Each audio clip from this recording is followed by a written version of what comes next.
Écoutez, messieurs, dames, bonsoir. J'ai rarement vu autant de monde à la librairie, donc ça c'est bien. C'est très très bien, il paraît qu'on n'entend pas, donc il va falloir parler plus fort encore. Donc je disais qu'effectivement, il est rare que nous ayons autant de monde lorsque nous accueillons un auteur, donc j'en suis absolument ravi. Je suis désolé pour les conditions matérielles, l'installation d'un certain nombre d'entre vous qui évidemment ne sont pas bien installés. Il reste une chaise devant, ici. Voilà. Et puis, je suis un petit peu désolé pour le retard. On a eu quelques petits problèmes à la gare, des petits problèmes de nature ferroviaire. Voilà. Mais ça, c'est classique, ça ne surprendra personne.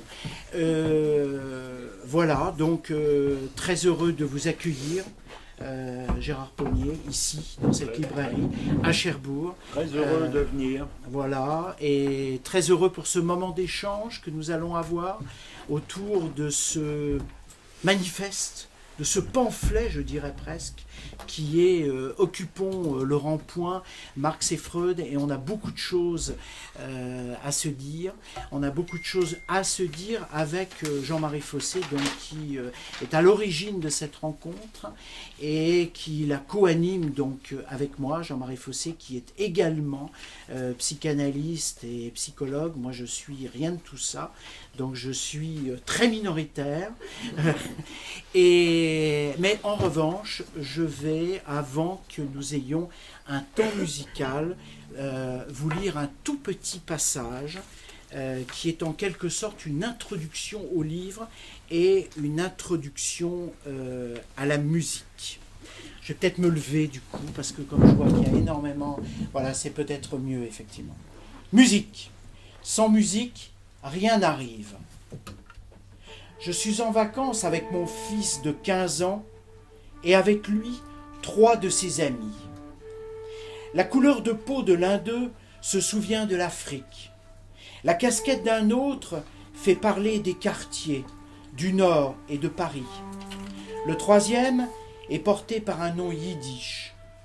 Mon fils est un 4 quarts, corse, breton, Provence, juif. Mais pourquoi parler des racines? Pas la peine. Le rap est leur patrie. Jusque tard dans la nuit, dans la chambre d'en haut, je les entends chanter, si l'on peut dire, sur 2 ou 3 notes à peine. Rap. Une musique l'annonce toujours. Une époque ignore ce qui la porte. Elle est portée par un chant, si l'on peut dire aussi. C'est un chant d'éclaireur pour ceux qui chantent dans le noir, si l'on peut dire enfin. C'est justement, peut-on le dire, la musique précède la parole. Ce que tu ne peux dire, chante-le.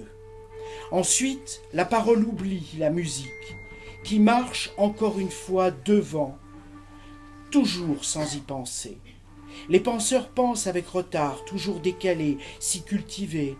Ils portent des jugements sur l'histoire, avec ce qu'ils apprennent à l'université, des époques déjà mortes.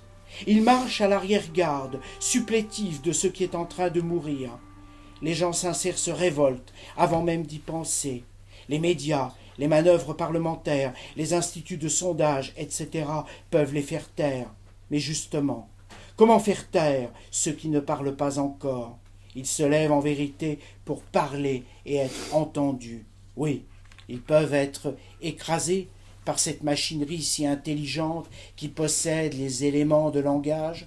Elle est gardée mieux que par personne, par ces intellectuels, toujours en retard d'une époque, toujours à la traîne d'une révolte, toujours à la mépriser. Oui, cet appareil, un télo flicard, peut réduire au silence ceux qui voulaient parler.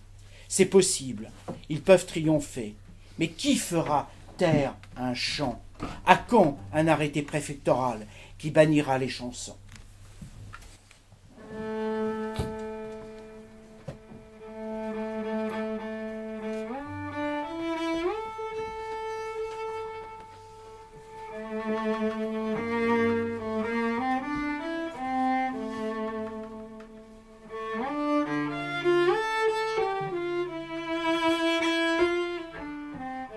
T'as dit quoi?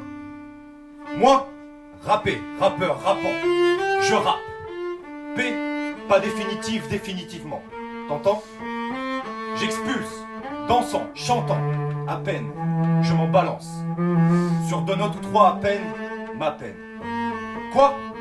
Moi? Mais non, pas la peine. Ça gronde, c'est tout, c'est ça. Mon chant sur 2 notes est sombre. Sombre est mon chant obstiné. Quoi? Quoi?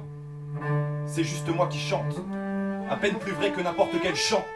Qui cherche à dire, qui cherche à aimer, qui a de l'espoir. Quoi? Moi l'espoir, je n'y pense pas. Oui, juste moi.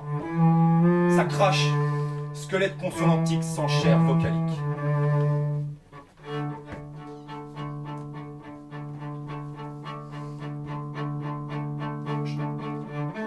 Je bouffe les mots qui m'ont bouffé. Toi le cannibale, moi le dernier des civilisés. Écoute un peu, je ne parle pas, je gronde. Maintenant c'est comme ça, le parler français sincère. Ce grondement digne des incultes gaulois. Oui c'est vrai ce que j'apprends à l'école. Mes ancêtres les Gaulois, je suis français de souche plus que toi. Enfant à la petite école, j'avais donc raison de m'insurger déjà quand la maîtresse me disait tais-toi, tais-toi, tais-toi. Oui, moi, rappeur, rap en chant, sourd en basse continue, sur à peine de 3 notes, pas plus que le son du chauffard. Le cri du bouc sacrifié au début du temps, qui bugle, sacrifice et résurrection. Chant sombre et mélancolique, révolte sur 3 notes pour racines déracinées. Musique écrasée, aplatie, dépaysée sans patrie. Air d'un temps mondial, le rappeur le dit. Œil noir, marron ou bleu, cheveux teints en rouge, en vert, en blanc. Je choisis ma couleur. Il le dit, c'est tout. Et il a tout dit, il le dit, tu l'entends enfin ou quoi?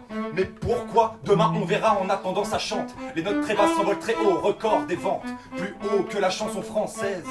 Les si belles chansons aiment l'amour, hein? Qui espère, mais pourquoi faire aujourd'hui? Demain on verra, mais même pas, demain c'est aujourd'hui. Moi, barricade en une consonne et 2 voyelles, je pense à la vie, ou plutôt la vie me pense. La vie, discorde sur 2 notes. La vie n'est rien d'autre que ce retard toujours en avance. La vie chante, la pensée court derrière moi, bien après, hein? Penseur stipendié, intellectuel sans blague, toujours au-dessus, hein? Au-dessus de la mêlée, à me juger du bout des lèvres. Indigné virtuel, toujours en retard, toujours à balancer de la pensée en boîte périmée. Au lieu de te balancer avec sincérité, la culture te décultive, elle t'arrache au sol où je te pousse dehors. Pas de panique, je te pousse hors de ton insincérité. Hein? T'as dit quoi? Toujours dans mon dos, tu me juges? Moi je te double en musique, et avec élégance. La musique chante ce que ne saurait dire la pensée naphtaline. Tueuse de mythes, moi, présent, fin de l'histoire, début du temps. L'avenir est là, moi, message inénarré. L'avenir est ce présent et je suis là. Pense un peu plus tôt au haïku, le plus révolutionnaire jamais entendu avant, au centre de ce qui tourne autour. Révolution. Entendu sur les ronds-points, on est là, ça répond ou pas? Si ça répond pas, ça casse, ou ça cassera. Démocratie directe, on est là et c'est indirect en pleine face. Pas de représentants, ni de gens comme ça. Destruction de l'appareil d'État. Marx, rappeur, rappé, rappant. Tu dis quoi?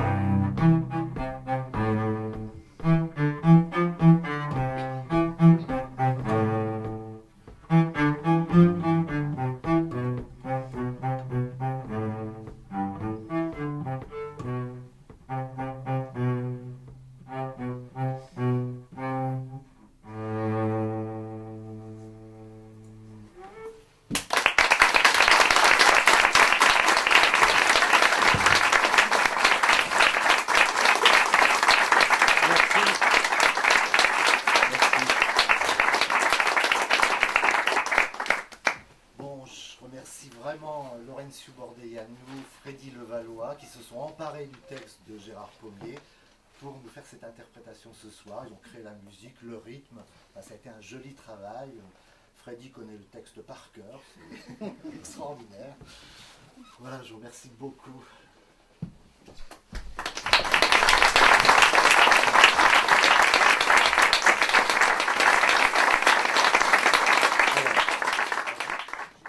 À la demande d'Arnaud Coignet, je suis vraiment ravi de présenter Gérard Pommier. Je pourrais vous dire, on ne présente plus Gérard Pommier, mais quand même, je vais vous dire quelques mots.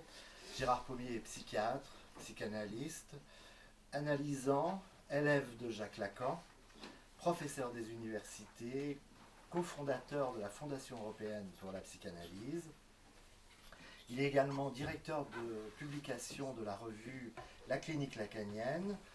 Il fait des conférences dans le monde entier, très prochainement en Russie, à Saint-Pétersbourg, au mois de juin. Il est l'auteur de très nombreux articles, plus de 20 livres. Parmi les derniers, Que veut dire faire l'amour, Le nom propre, Fonction logique et inconsciente. Vous n'entendez pas.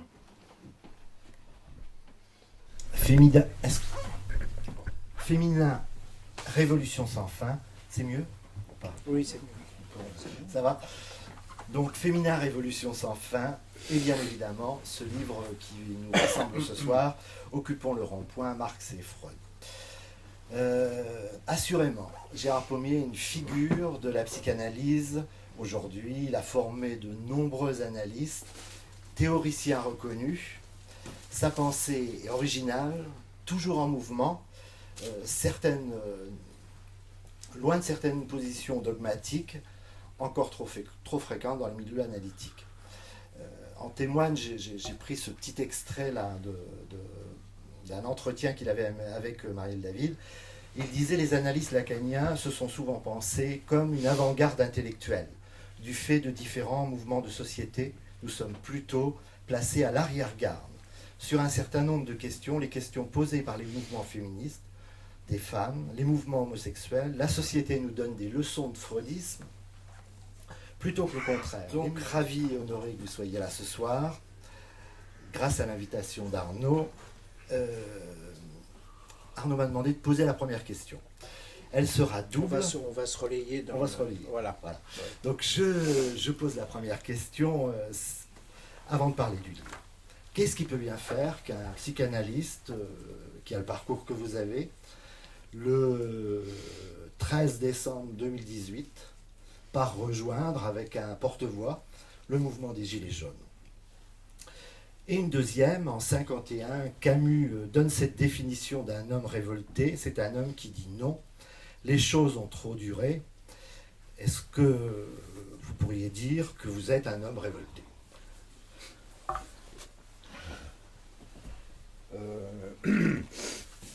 D'abord, je ne sais pas si les musiciens sont encore là. Oui, oui. Je voudrais les remercier très, très profondément pour leur interprétation. Qui m'a rappelé ses vacances avec mon fils et ses copains. Voilà, donc je leur dis vraiment merci. Voilà, alors sur les questions qui sont posées, pour moi, je dirais que au fond, c'est tout naturel. Un jour, il a parlé de Freud, c'est l'éclair. Une semaine plus tard, il parle de Marx, c'est le tonnerre après l'éclair. Bon, j'ai pas de solution, tout ça, ça me reste dans la tête, ça me tourne dans la tête pendant des années. Je me suis pas engagé, j'ai toujours réfléchi à ces questions qui me semblent maintenant de plus en plus claires grâce aux Gilets jaunes, grâce je dirais, au silence de gens auxquels on enlève la parole, qui ne sont pas entendus, qui se mettent à un gilet jaune. C'est un symbole, je ne sais pas comment ils ont cette intelligence, mais ils l'ont, de ceux qui ne sont pas vus, justement pour être vus, et qui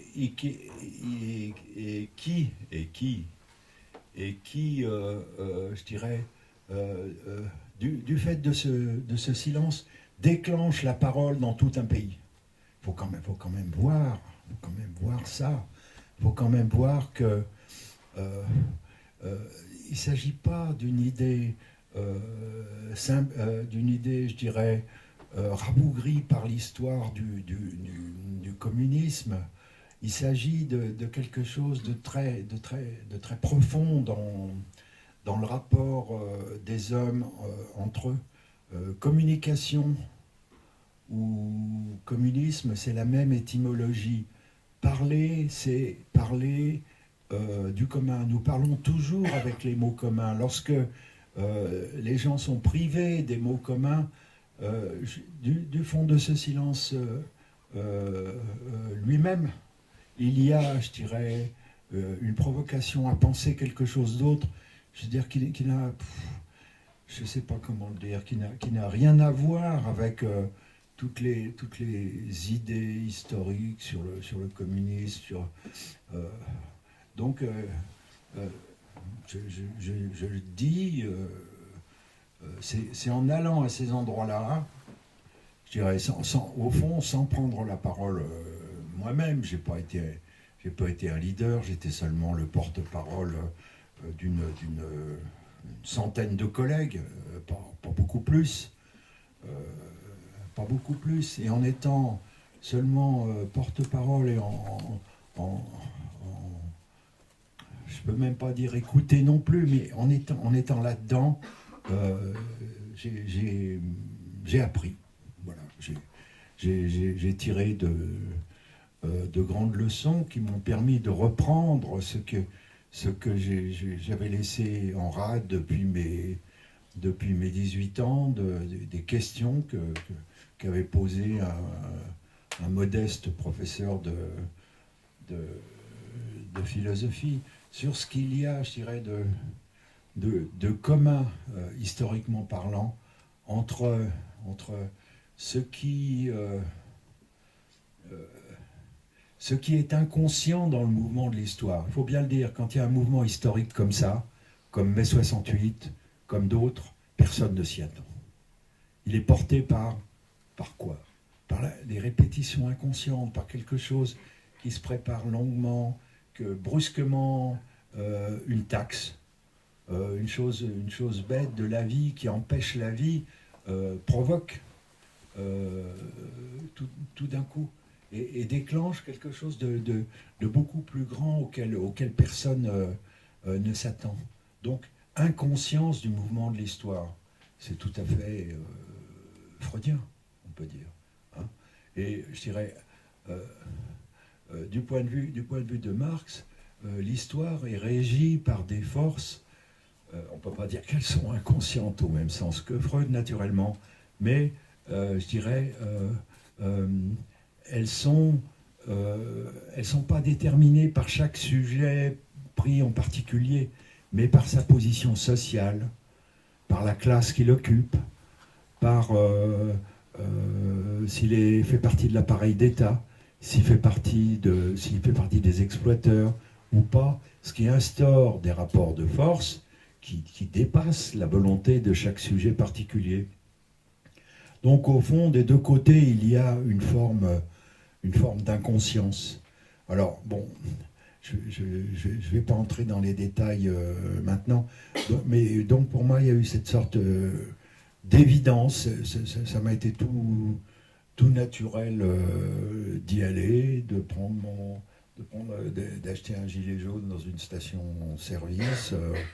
Je l'ai oublié aujourd'hui, excusez-moi, mais comme je vois que personne n'en a non plus, ça va. Bon, je ne sais pas si j'ai répondu à votre question.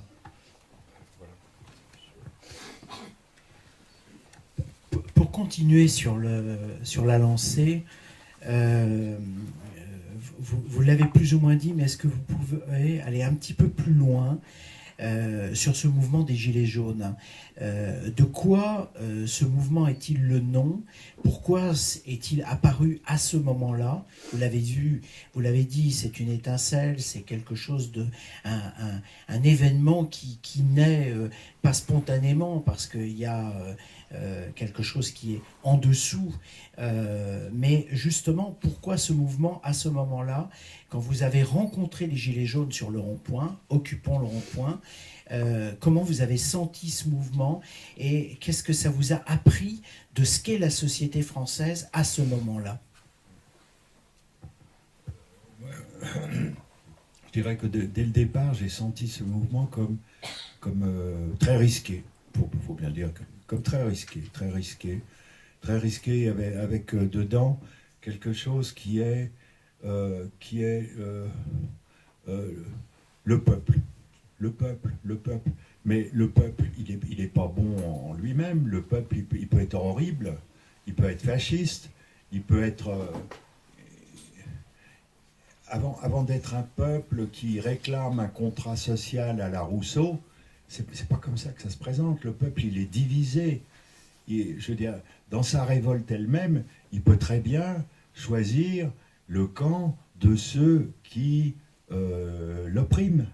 Parce qu'il y a un choix du cœur qui prévaut sur les intérêts de classe, qui prévaut sur les intérêts économiques. Quand les gens votent dans l'isoloir, donc, choix du cœur. Ils choisissent comment? Ils choisissent en fonction... moi, ça me paraît évident pour avoir discuté des milliers de fois avec des amis, ainsi de suite, en fonction de leur choix d'enfance. En fonction de leur choix d'enfance. Très vite, dans l'enfance, ils ont été, je vais dire, ou bien révoltés, ou bien soumis, ou bien amoureux de l'autorité, ou bien au contraire posant des questions, questionnant, trouvant telle chose normale, anormale, ainsi de suite. Je veux dire, ce sont des choix affectifs. Ce sont des choix qui divisent le peuple. Le peuple n'est pas bon simplement parce qu'il n'aurait qu'à perdre que ses chaînes, pour reprendre la formule classique. Ce n'est pas vrai. Ce n'est pas vrai. Il y a cette division affective dont Freud a rendu compte. C'est la masse psychologie de Freud. C'est-à-dire, les gens se décident en fonction de ce qui est toujours indéfectible, c'est-à-dire l'amour du père. Vatersehnsucht. Un jour, il faut le bousiller, et le lendemain, il y a besoin d'une espèce d'autorité qui en quelque sorte, rassure. Donc il y a toujours cette possibilité qui se voit dans l'histoire d'une espèce de mouvement de balancier. Mouvement de balancier. Il y a 1789, même pas 10 ans après, Napoléon. Il y a 1848, il y a 1870, la Commune de Paris écrasée par Thiers, par les Versaillais. Il y a le Front populaire, il y a le... voilà, c'est-à-dire ce mouvement de balancier avec ensuite le même peuple qui rétablit en quelque sorte ce qui l'opprime. Par exemple, l'exemple qui est vraiment frappant, c'est au Brésil, Bolsonaro, c'est le même peuple qui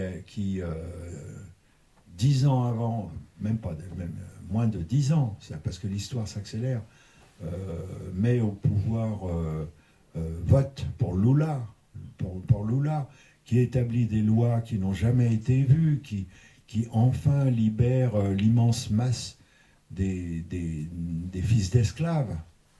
Eh bien, le même peuple, le peuple des favelles, le même peuple, exactement le même, va voter pour un admirateur de la dictature militaire, une personne horrible, avec un coup d'État judiciaire, je vais dire, absolument évident, qui a abouti 10 ans plus tard, même pas 5 ans plus tard, à la libération de Lula. Mais c'est trop tard, l'autre est au pouvoir maintenant. Écoutez, voilà. Qu'est-ce que c'était la question? C'était de quoi le mouvement des Gilets jaunes est-il le nom, et qu'est-ce que ça voilà, révèle de la société française? De quoi est-il le nom? Il est le nom d'un contrat qui n'a jamais été réalisé. Il est le nom du contrat mis sur la table par 1789, liberté, égalité, fraternité. Le contrat est sur la table, il n'a jamais été mis en acte. Liberté, et envoyez-moi des comment ça s'appelle, des revolvers qui crèvent les yeux, etc. Fraternité, quelle fraternité? C'est une lutte, je dirais, on peut dire, on n'a jamais vu une lutte pareille depuis. Elle est bien plus violente que mai 68. En mai 68, il y a eu 1 ou 2 morts, et relativement peu de blessés. Là, il y a un nombre de blessés considérable. Il y a des prisonniers, on peut dire que c'est des prisonniers politiques en grand nombre. C'est donc c'est une guerre civile larvée, il faut bien le dire. Il ne faut pas exagérer, je veux dire, il n'y a pas des mitrailleuses dans les rues, etc. Mais il y a eu des chars dans les rues, hein, je veux dire, voilà. Alors, qu'est-ce que c'est le mouvement des Gilets jaunes? C'est ce qui parle du contrat social, du contrat qui n'a jamais été effectué. Le contrat social, c'est le peuple français. C'est celui qui dit appliquons le contrat social. Appliquons le contrat social. Voilà, liberté, égalité, fraternité. Il y a liberté à peine, il y a la liberté de se faire réprimer, c'est tout. Fraternité, n'en parlons pas. Et puis fraternité, le mot sororité n'existe pas en français. Je veux dire, derrière il y a les libérations des femmes, parce que les femmes sont à l'avant-garde de tous ces mouvements. Pas seulement en France, mais c'est pareil, en Tunisie, au Maroc, en Égypte, partout. Hein, elles sont en première ligne. Parce que, on peut dire comme ça, les prolétaires, ce sont des femmes qui s'ignorent. Je veux dire, ils sont traités comme des femmes humiliées quand ils sont à l'usine. Ils sont traités comme ça. Je veux dire, donc, exigence de la mise en œuvre du contrat social. Le peuple français, c'est pas le peuple, c'est pas la populace, c'est pas la plèbe. Non, c'est ce peuple qui demande la réalisation du contrat. Un petit piquet de grève de Sénégalais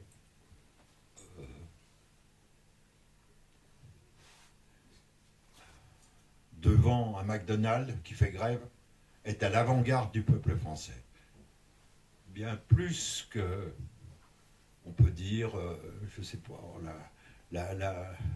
les masses qui peuvent descendre dans la rue pour... je veux dire, la représentation syndicale, par exemple, n'a pas cette puissance de la lutte du même ordre. Donc, révision de la conception marxiste de la lutte des classes. La lutte des classes, c'est pas le peuple qui lutte pour ses intérêts, c'est pas vrai, il lutte pas pour ses intérêts. Ce n'est pas vrai. Hein, on le voit, c'est vérifié. C'est vérifié. Donc, révision à la lumière de Freud, à la lumière du choix affectif que fait chaque enfant par amour pour son père. Vatersensucht, c'est quoi? C'est le complexe d'Oedipe, c'est tout bête. Hein, vouloir déglinguer son papa, psychiquement, naturellement. Psychiquement, c'est ça le complexe d'Oedipe. Pour ensuite élire un autre papa dans la société qui fait exactement la même chose. Hein, vous voyez ce double éclairage, je dirais, Marx et Freud, à quel point il est utile. Voilà, bon. Voilà, c'est des réflexions qui me sont venues dans ce mouvement lui-même, que j'ai réfléchi. Voilà.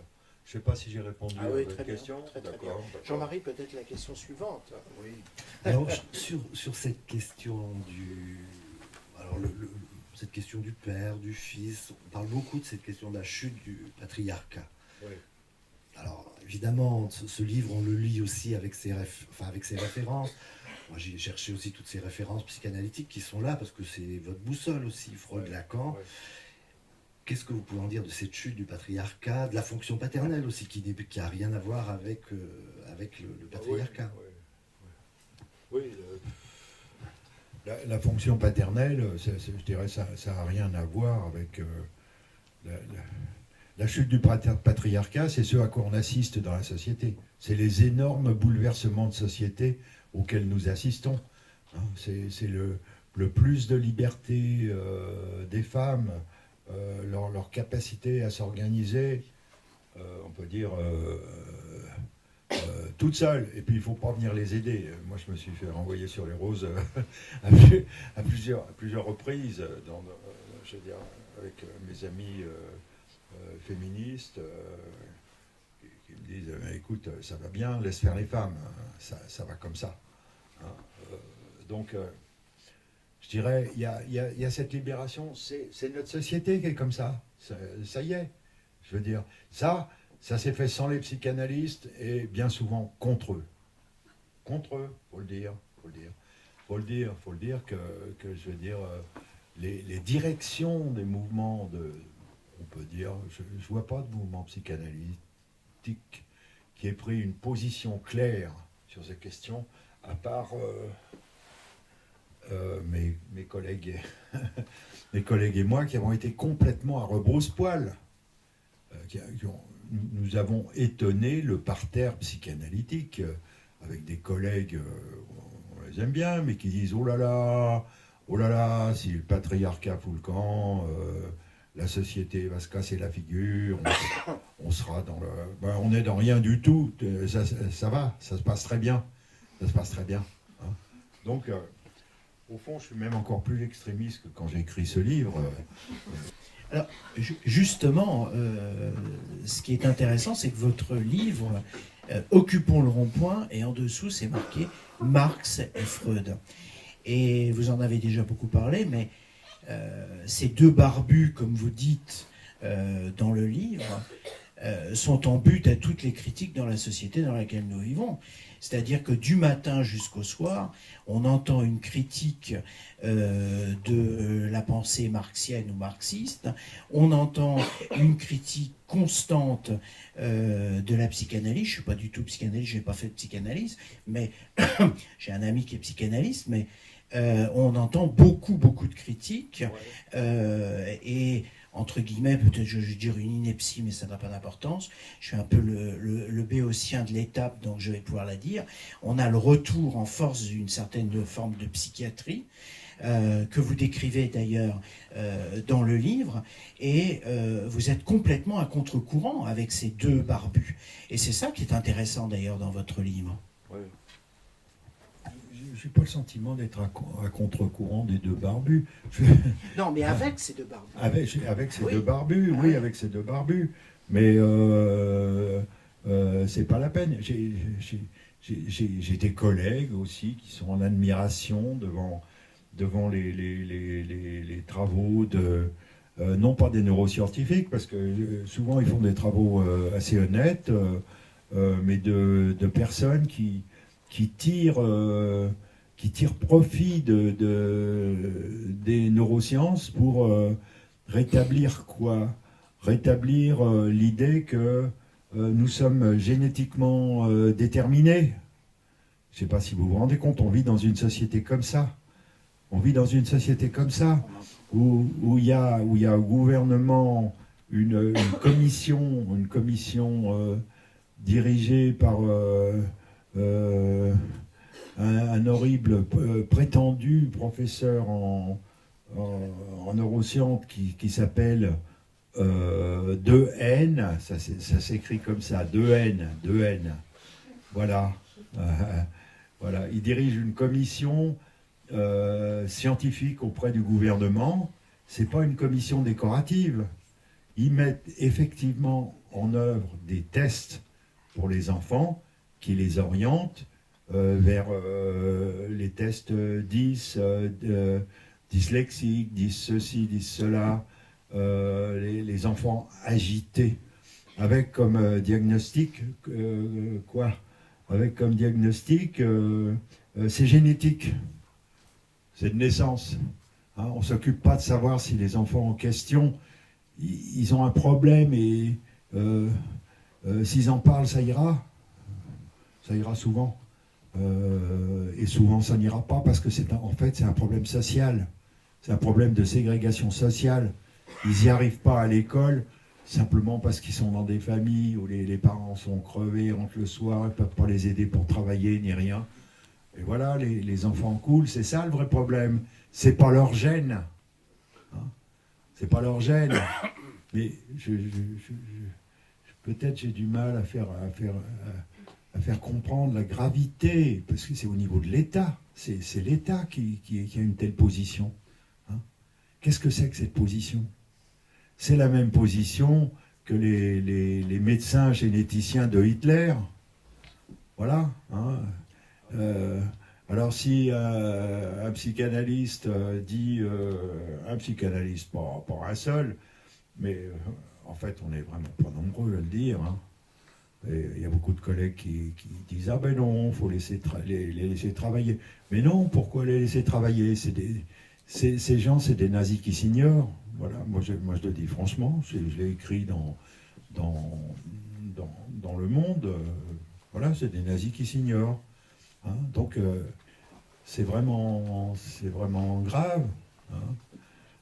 Je me suis farci, j'ai lu l'énorme pavé de 600 pages du professeur de Anne, qui est vraiment une négation des travaux des neuroscientifiques. J'ai travaillé sur les neuroscientifiques, je pense que je connais un petit peu. Hein. Mais le monsieur de Anne, son nom, ça se prononce de N. Pourquoi il veut absolument qu'on le dise de Anne? On dirait qu'il a un inconscient, non? C'est quand même incroyable. Enfin, vraiment, pas de quartier, quoi. Pas de quartier, je veux dire. Malheureusement, les psychanalystes, ils ne suivent pas. Dans l'ensemble, ils ne suivent pas. Ne suivent pas. Si je dis à mes collègues, mais enfin, c'est les mêmes thèses, lisez les généticiens allemands de 1920, ou même d'avant. Hein. Lisez-les. Ils disent, ah ben non, voilà. Hein. Vous voyez, donc la position, au fond, malgré nous, de lutte des psychanalystes, hein, un peu conscients de tous ces problèmes qui sont des problèmes, c'est pas des idées, c'est des choses qui se mettent en acte dans notre société. Hein, pour des centaines de milliers d'enfants tous les ans qui sont contraints de faire des tests ségrégatifs. Hein, voilà. Donc, importance de la psychanalyse. Je me plais à dire comment ça s'appelle la maxime du sociologue, comment il s'appelle, son nom m'échappe, c'est mon meilleur ami, enfin bref, voilà ce qu'il dit de la sociologie. Il dit: la sociologie est un sport de combat. Ah, bon, ben moi j'aurais assez... Il n'y a personne à qui ça revient, le nom de ce... C'est Bourdieu. Bourdieu, mais naturellement, le grand Bourdieu. Voilà. Oui, la psychanalyse est un sport de combat, mais vous dites ça à n'importe lequel, la plupart des collègues ils disent: oh non, la psychanalyse, on se met sur un divan, puis on parle comme ça, et puis on dénoue son complexe d'Oedipe, et puis voilà, c'est tout. On n'est pas des combattants. Mais enfin, celui qui a dénoué son complexe d'Oedipe sur le divan, qu'est-ce qu'il trouve dans la société? Il trouve la même chose. Hein, voilà. Donc la psychanalyse, c'est une libération de l'action. C'est pas un puits de larmes, la psychanalyse. C'est pas fait pour être déprimé pendant des années. Et quand c'est fait pour être déprimé pendant des années, eh ben, il faut changer de psychanalyste. Je veux dire, il y a des psychanalystes qui restent comme ça, muets pendant des années. Ah oui, d'accord, allez-y, racontez-moi votre rêve et tout. D'accord, c'est très bien. Mais qu'est-ce qu'ils font? Je veux dire, voilà. Je sais pas, je peux vous raconter une anecdote d'une patiente harcelée moralement à son travail, un petit manager qui la pousse vers la sortie pour faire des économies, tout ça. Ça s'appelle, dans ce jargon, harcèlement moral. Voilà. Très déprimée, tout ça. Elle vient me voir en analyse. Elle était déjà en analyse. Et puis, lui revient des souvenirs vagues d'enfance où elle est harcelée sexuellement par quelqu'un de sa famille, c'est des souvenirs vagues, et ainsi de suite. Enfin, elle fait la connexion entre les deux. Hein, elle fait la connexion entre les deux. Alors, est-ce qu'on va être content avec ça en analyse, de dire, voilà, elle a analysé le traumatisme du harassement moral par le harassement sexuel de son enfance. Bon, moi, je pense que ça suffit pas. Et je lui ai dit, vous allez premier poste de police, et puis vous déposez une main courante pour dire ce qui se passe avec votre patron. Hein, voilà. Elle a eu du mal à le faire, mais finalement, elle l'a fait. Hein, elle l'a fait. Tout de suite, ça a été mieux. Tout de suite, ça a été mieux. Puis j'ai dit, ben, maintenant, vous dites ça à votre patron. Vous dites que vous avez déposé une main courante. Ben, le patron, il a baissé d'un ton. Hein, et il ne cherche plus à la mettre à la porte. Voilà. Bon, donc, vous voyez, je veux dire, l'analyse, à mon sens, ça doit déboucher sur quelque chose du social. Et il y a Lacan qui a dit, par exemple, l'inconscient, c'est le politique. C'est le politique. Hein. C'est-à-dire quelque chose qui fonctionne avec une projection dans la société. Voilà. J'ai été un peu long. Et Marx. Et Marx. Et la pensée marxiste. Bah, la pensée marxiste, il y a quelque chose qui est un peu, je dirais, Marx a été vu pendant. D'abord, il y a eu l'énorme catastrophe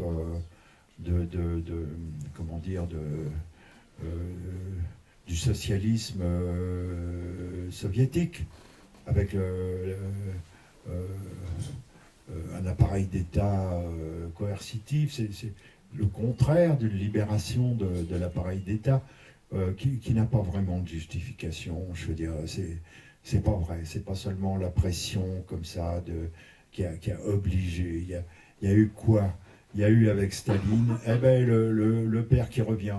Voilà. Le petit père des peuples, c'était comme ça qu'il était appelé. Il faut voir comment il était baptisé par les militants. C'est ce que je disais tout à l'heure. Je dirais que c'est rien d'autre que c'est ça. C'est le retour de la Vatersehnsucht, et puis c'est tout. Je veux dire, c'est pas ça. C'est pas ça. Ça nous intéresse pas. Ce qui nous intéresse, c'est notre rêve commun. C'est un autre Marx, et Marx a très bien développé toute cette question je dirais, d'une pensée, il emploie le mot, écoutez bien, d'une pensée mystique, qui fait lien social, qui est le rêve commun d'une chose entre les hommes. C'est ça. Hein. C'est pas du tout l'ajustement économique des intérêts.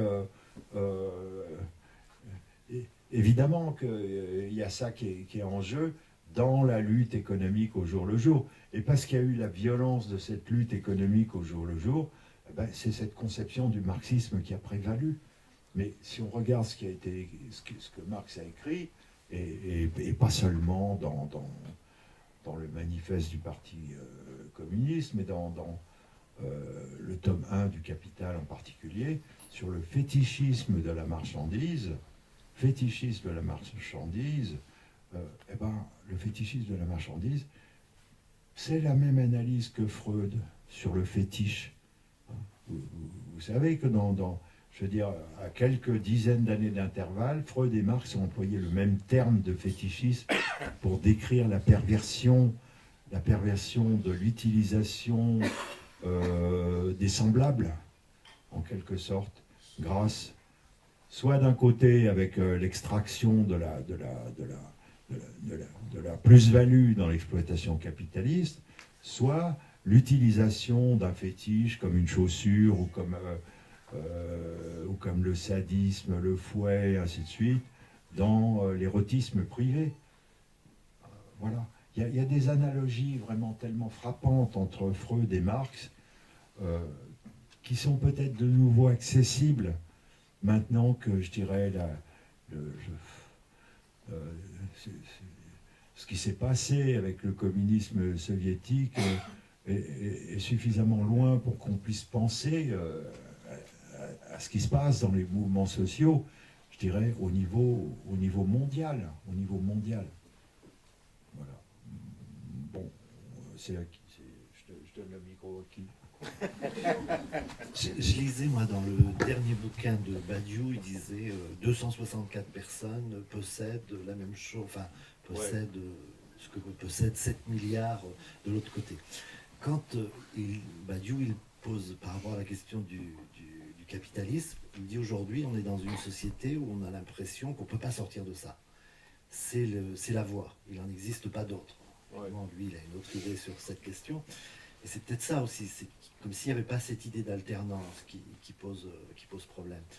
Et je voulais revenir aussi sur la question du fétiche, parce que vous en parlez bien. Et, quand vous citez la reine d'Angleterre ou sur France Culture, quand vous avez parlé de Carlos Ghosn, on sent bien, on voit bien cette histoire de jouissance autour de l'argent. Enfin, voilà, qu'est-ce que vous pourriez en dire de ça? Ouais. Ben oui, je veux dire, même si on est en système démocratique, ou au fond, n'importe quel système, du point de vue freudien, dès que quelqu'un accède au pouvoir, par exemple, il a très bien pu être on va dire un fils révolutionnaire. Il en veut, il veut y aller, il est soutenu par les copains, tout ça, tout le monde y va ensemble. Une fois qu'il s'assoit sur le trône, c'est plus la même personne. C'est plus du tout la même personne. Hein. Il a changé de place. Il n'est plus à la place du fils, du frère, révolté. Hein. C'est qui? C'est quelqu'un qui tient l'appareil d'État, le pouvoir, qui est à la place du père, même du père de la première enfance. C'est ça, il est là. Hein. Qui c'est le père de la première enfance? C'est quelqu'un qui potentiellement est susceptible, comment dire, est investi d'une espèce de puissance du point de vue du fantasme, c'est quelque chose qui est une prise de possession. L'amour que porte un enfant pour son père est si violent que c'est une prise de possession. Je ne veux pas dire que c'est en soi incestueux, mais il y a l'arrière-fond de la possession, du viol, et donc cette position de pouvoir est une position de trahison complète de la position du frère révolutionnaire. C'est plus la même personne. Hein. Pour tenir cette place, celui qui y est, il faut qu'il trompe. Il faut qu'il fasse du mal. Hein. C'est pas simplement exploiter au sens de piquer de l'argent et ainsi de suite. Non, pas du tout. C'est faire souffrir, entendre des larmes. Hein. Entendre des larmes. Quelle obligation il y a de pressurer les gens, de leur voler une partie de leur retraite, comme c'est le cas en ce moment, ou de leur infliger 1000... c'est une livre de chair qui est prélevée sur leur travail sans arrêt. C'est la plus-value, c'est le fétiche, c'est... voilà. Hein. C'est-à-dire, au fond, c'est un impératif freudien. Hein. C'est un impératif freudien. Il faut tromper, il faut voler. Alors même qu'il n'y en avait aucune espèce d'obligation matérielle. Quelle obligation y aurait-il que les, je ne sais pas combien, 3% de personnes qui possèdent la même chose que 7 milliards d'autres cèdent une partie de leur argent? Non, ils préfèrent entendre couler des larmes, c'est plus sympa. Je veux dire, c'est aussi bien le sadisme qui commande le mouvement de l'histoire que simplement l'extraction de l'argent. Ils n'en ont pas besoin d'argent, ils sont pourris d'argent. C'est-à-dire, il faut voler, il faut dérober. Proudhon disait, la propriété, c'est le vol. Bon, on a dit ça, on ne voit pas bien. Mais regardez, par exemple, la reine d'Angleterre, elle a besoin de rien, Élisabeth, ça va pour elle. Elle finira ses jours sans problème, très, très probablement. Voilà. Non, il faut qu'elle mette une partie importante de ses biens dans des paradis fiscaux. C'est-à-dire, elle vole son peuple. C'est tout. Hein. Et vous pouvez prendre tous les hommes politiques, d'une manière ridicule ou d'une manière ouverte, énorme, ben, ils volent. Hein. Fillon qui vole des costumes cravates, je veux dire, il ne peut pas s'empêcher. Il ne peut pas s'empêcher, je veux dire, etc. C'est presque incroyable. Ce changement de place qui est inexplicable si on ne le considère pas du point de vue freudien. Je veux dire, qu'est-ce qui les empêche d'être des bons garçons une fois qu'ils sont au pouvoir? Qu'est-ce qui les empêche? Qu'est-ce qui les oblige à faire en sorte, à force de malice, de ruse, que les retraites baissent de 200 € pour les personnes qui ont des retraites de 1500 €? Ben non, je veux dire, ils calculent le coût, etc. Et puis ils le font, je veux dire, ils le font, ils passent en force. Hein. Voilà, c'est une motivation du pouvoir qui n'est pas simplement l'exploitation capitaliste telle que Marx l'a vu. Hein. Marx a parlé d'une nécessité de l'accroissement de l'extraction de la plus-value parce qu'il y a une baisse tendancielle du taux de profit. D'accord? On peut voir ça dans plusieurs tomes du Capital, c'est profondément emmerdant, si vous voulez le lire. Marx économiste, c'est une plaie. Hein. Voilà, c'est profondément emmerdant.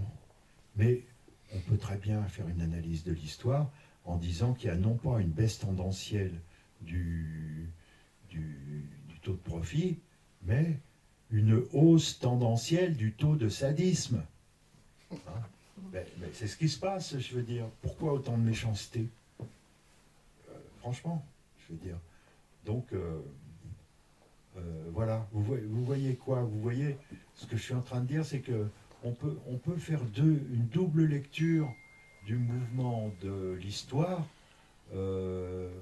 qui, à mon sens, sont toutes les deux matérialistes. Ça me semble une erreur d'opposer un Freud idéaliste et un Marx matérialiste. Moi, je ne le vois pas comme ça. Ça s'appuie sur deux sortes différentes de matérialisme. C'est-à-dire, matérialiste, je veux dire, qui ont une application matérielle. Il faut faire souffrir. Voilà. C'est matériel comme application, c'est pas de la blague. Les gens qui gagnent plus que 600 € par mois, bon, c'est matériel. Voilà. Et justement, je me permets de poser une question sur... vous avez parlé beaucoup de sadisme, sur Sade. On est dans une librairie, donc on peut trouver quelques livres de Sade dans cette librairie. Mais il y a de très belles pages dans votre Occupons le rond-point sur le personnage de Sade, qui est un personnage absolument magnifique et qui a écrit des choses absolument sublimes et qui, elles, contrairement aux Marx économiques, ne sont pas emmerdantes. En plus, ces pages de Sade, c'est pas emmerdant du tout. Ouais. Est-ce que vous pouvez nous en parler un petit peu de ce Sade? Oui. Bon, c'est une partie franchement sulfureuse. Mais d'abord, il faut déminer le personnage de Sade. Qu'est-ce que c'était la perversion de Sade? Il a décrit toutes les perversions, hein, en particulier dans les 120 journées de Sodome et Gomorrhe. Alors là, vous en avez de tous les côtés, toutes sortes de perversions, d'activités, comment dire, toutes plus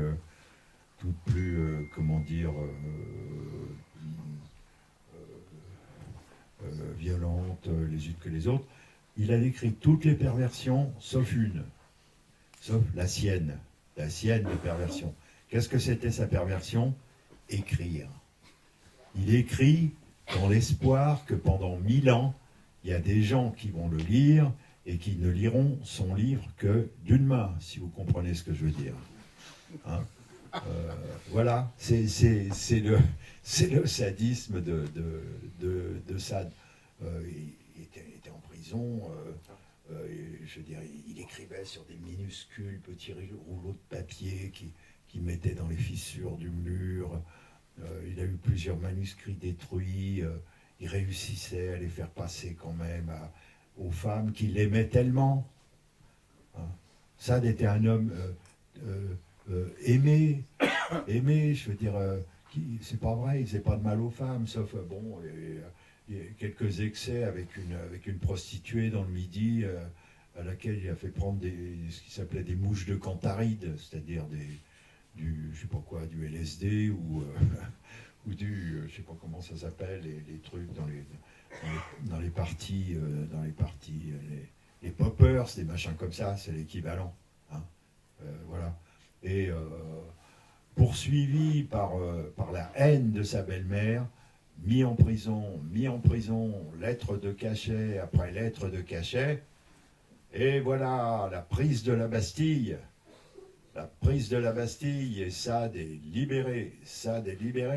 Et Sade, il se retrouve, je dirais, à la tête de la section des piques, la section la plus révolutionnaire. Il fait des discours absolument magnifiques et enflammés sur la liberté, sur la suppression de la peine de mort, sur le mal que font les guerres de religion. Il y a tellement de grandes déclarations. Alors, il faisait des discours devant des foules entières. Voilà. Alors moi, mon idée, comme ça, un peu provocatrice, mais pas trop, après tout, Sade, c'est le génie de la Bastille. C'est lui le génie de la Bastille. Et donc je propose qu'à la place du génie de la Bastille à Paris en haut, là, comme ça, le type qui se tient sur un pied, qui n'arrive pas à descendre, eh ben, on mette une statue de Sade. Voilà. Et qu'on entende ce qu'il a dit, je dirais, pendant la période où il était révolutionnaire, avant d'être à nouveau encabané par Napoléon, le retour de Napoléon, mis à Charenton, où il organisait des pièces de théâtre avec les aliénés, des belles pièces de théâtre, qui ont pour la plupart disparu d'ailleurs. Enfin, bon, je veux dire, il est resté toujours un écrivain. Et ce qu'il décrit, c'est quoi? C'est notre société telle qu'elle est. Voilà. On dit, voilà, c'est des écrits sadiques. Mais pas du tout. Le traitement infligé aux femmes, c'est ce qui était infligé à son époque, etc., etc. Hein? Voilà. Donc, je dirais, il y a cette relativité. Il ne faut pas oublier que Sade a été interdit à l'édition jusqu'à 1965, je crois. Hein? Et il circulait seulement sous le manteau, comme ça, grâce à des hommes courageux. Je ne me souviens plus de son éditeur de l'époque. Il y a eu plusieurs procès avec le préfet de police. Voilà. Maintenant c'est en vente libre. Maintenant, c'est dans la Pléiade. Maintenant, c'est dans la Pléiade, ouais. Ouais. Encore une fois, prenez-le comme ça, et prenez-le pas comme, je dirais, des commandements de ce qu'il faudrait faire, ainsi de suite, mais comme une description cryptée de ce qui est dans notre société. Et si je voulais... C'est ce qu'a fait Pasolini. Hein? C'est ce qu'a fait Pasolini. C'est ce qu'a fait Pasolini. Hein? Pasolini, le grand Pasolini, qui a compris Marx aussi. Marx qui a parlé du rêve d'une chose, pour dire ce qui anime comme ça le peuple. Et Pasolini a fait un film qui s'appelle Salaud, les enrageurs de Sodome. Non, il a fait aussi ça. Il a fait, parce qu'il a compris, Pasolini, c'était vraiment un très grand. Il sogno di una cosa, le rêve d'une chose. Hein, où on voit des jeunes gens comme ça qui rêvent ensemble de quelque chose, ils ne savent pas quoi. Donc il y a une compréhension. Et quand même, là je ne peux pas résister à dire le nom de celui qui a vraiment été jusqu'au bout de la compréhension, qui n'est pas très connu, qui s'appelle Pierre Klossowski, que vous connaissez peut-être. Pierre Klossowski, qui a écrit un petit livre qui s'appelle La monnaie vivante. La monnaie vivante. Hein, où il lit Sade, il lit Marx, il lit Freud. Il a cette vision, Klossowski. Et qui est la monnaie vivante? Qui est la monnaie vivante dans notre société? C'est la femme. Voilà. Donc lui, il a mis le doigt là-dessus. Il a dit, voilà, la libération des femmes, ce sera la libération de toute la société. Voilà. C'est qui me cuisine? Jean-Marie. Alors, je me disais, ça aurait été bien d'enchaîner sur la question de la poésie, parce que vous y faites référence plusieurs fois. Il y a ces jolis mots à double entrée, comme beaucoup de psychanalystes votent à droite car ils croient faire partie du gratin, alors qu'ils travaillent à la chaîne, signifiante. Ou encore, l'empire s'étend empire. C'est très joli aussi, c'est les fins, F-A-I-M-S, de moi, M-O-I, sont difficiles. Et je sais toute l'importance que vous accordez à la poésie, notamment en lien avec la psychanalyse. Juste une question, il y a la question de la pulsion de mort, quoi. On parle beaucoup de ce déchaînement de la violence, vous en parlez, on parle de l'humiliation, et je me disais, c'est aussi une lecture, hein, quand Freud en parle dans Malaise dans la civilisation, le dualisme pulsion de vie, pulsion de mort, ça nous permet de comprendre pourquoi il y aura toujours de l'agressivité, ça sera toujours là. Bah oui. Tout va bien.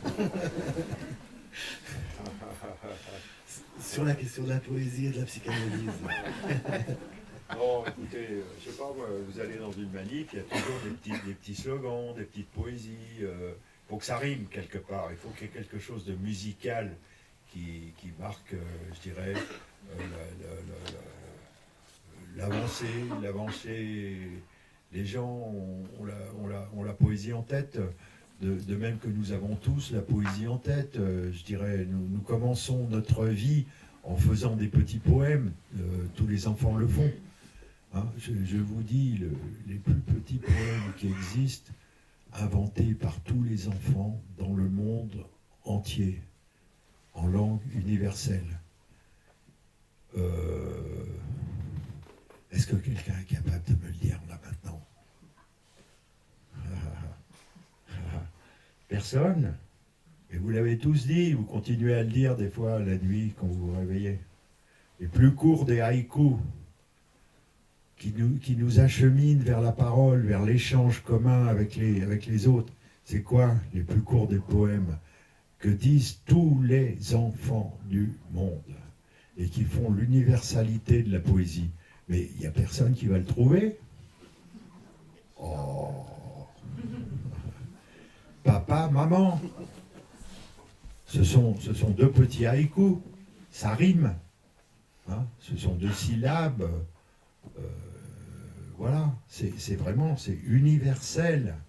Hein, c'est la poésie qui marque notre entrée dans le monde de la parole, c'est-à-dire dans le monde de la parole commune, de la parole échangée. C'est à partir de là que nous échangeons, que nous avons des mots communs, en quelque sorte. Hein, voilà, il y a ça sur la poésie qui fait que, pour ma part, au point où j'en suis en voyant l'état, comment dire, que je ne reprendrai pas de la psychanalyse, je pense que pour mériter le titre de psychanalyste, il faudrait être capable d'écrire des poésies. Voilà, ce serait le concours d'entrée, ce serait des concours de poésie, hein, plutôt que de raconter des histoires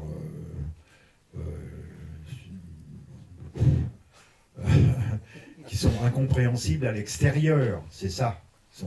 Je veux dire que les simples gens ne comprennent pas.